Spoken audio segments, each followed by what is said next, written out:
세월호 업무용 노트북에서 국정원 지적사항이 담긴 문건이 복원되자 국정원이 세월호의 국가보호장비 지정을 위해 보안 측정을 했던 것이라고 해명했지만 문건 작성 시점과 보안 측정을 했다는 시점이 맞지 않았습니다. 문건 작성은 2월인데 국정원이 했다는 보안 측정 시점은 3월이었던 겁니다. 의혹이 증폭되자 국정원이 2차 해명을 내놨습니다. 2월에 사전 준비를 하며 일부 사항을 지적했고 다른 기관들과 합동 조사를 했다고 합니다. 유가족들은 국정원의 해명이 꿰맞추기식이라는 입장입니다. 김현주 PD가 보도합니다. 지난 25일 세월호 가족대책위원회는 세월호 업무용 노트북에서 나온 국정원 지적사항이라는 문건을 근거로 국정원이 세월호 징계 축에 깊숙이 관여했다는 의혹을 제기했습니다.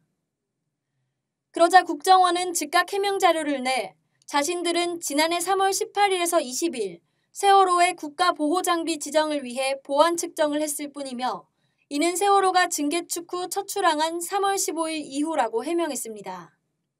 하지만 가족대책위 측이 국정원 지적사항 문건의 작성 일자가 작년 2월 27일이고 이때 이미 국정원 지적사항에 대한 작업 계획을 내놓고 있다며 국정원의 해명을 재반박하자 국정원은 어제 2차 해명 자료를 통해 2월 26일과 27일에는 보안 측정을 위한 사전 준비를 했다고 말을 바꿨습니다. 국정원은 인천해양항만청, 항만공사, 해운조합 등과 합동조사를 했다고 주장하지만 왜 1차 해명 때는 이 사실을 숨겼는지 의문입니다. 새정치민주연합 국정조사특위 위원들도 국정원이 지난 10일 국회 비공개 기관 보고에서 보안 측정 사전 준비 사실을 누락시켰다며 뭔가 감추려 한 것 아니냐는 의혹을 제기했습니다. 국정원은 작년 2월 보안 측정 사전 준비 당시 현장에서 기관별로 소관사항에 대해 언급했고 자신들은 지적사항 100개 중 4개 항목만 지적했다고 주장하지만 이 또한 논란이 되고 있습니다. 2월에 지적한 4가지 문제와 3월에 지적한 7가지 문제가 서로 다르며 CCTV를 제외한 국정원의 나머지 지적사항은 보안 측정과 무관하다는 것이 가족대책위 측의 입장입니다.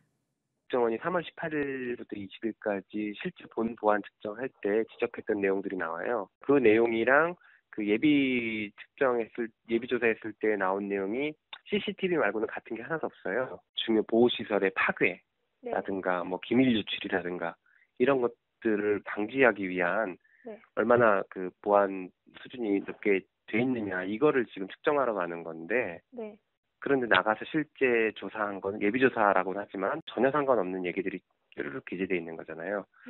그래서 여전히 해명이 미흡하다라고 생각이 들어요.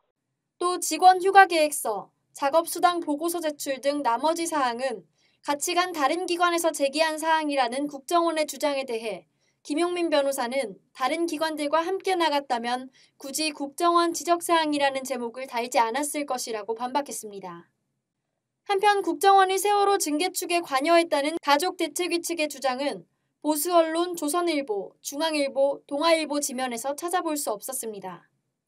조선일보와 동아일보에서는 아예 언급조차 없었고 중앙일보는 유병언 전 세모그룹 회장의 사망에 대한 기사 말미에 간략히 끼워 넣었습니다. 지상파 3사 중에서는 MBC가 이에 대한 보도를 일절하지 않았습니다. 세월호 참사와 직접적인 연관이 없는 유병언 전 회장 사망과 아들 대균 씨 체포 소식으로 도배하고 있는 것과는 상반된 모습입니다.